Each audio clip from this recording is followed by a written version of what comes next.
Kita buka dengan informasi pertama, Saudara. Dewan Perwakilan Rakyat Aceh mendesak pemerintah Aceh agar segera melakukan tes swab massal terhadap masyarakat Aceh karena angka kasus positif COVID-19 makin melonjak dalam sepekan terakhir.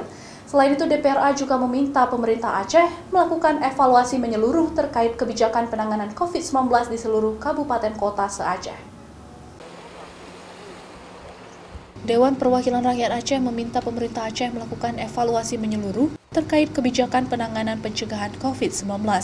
Berdasarkan data yang dihimpun dari laman website Dinas Kesehatan Aceh, per tanggal 13 September kemarin jumlah kasus positif COVID-19 sudah mencapai 2.738 orang.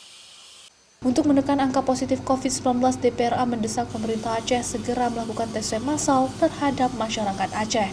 Pemerintah Aceh juga harus membuat kebijakan terstruktur dan sistematis untuk memutus rantai penyebaran COVID-19, karena saat ini penyebarannya melalui transmisi lokal.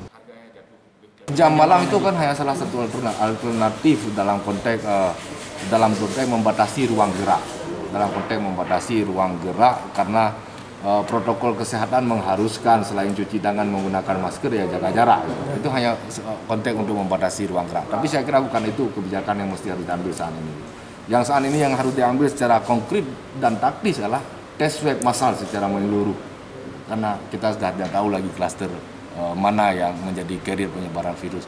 Di Aceh dengan angka 2.739 itu angka yang sangat mengkhawatirkan bagi kita semua hari ini. DPRA juga meminta pemerintah Aceh terbuka soal data penyebaran dan jumlah warga yang sudah dilakukan tracing maupun tes swab agar masyarakat lebih waspada dan menjaga diri dengan cara memperketat penerapan protokol kesehatan pencegahan COVID-19.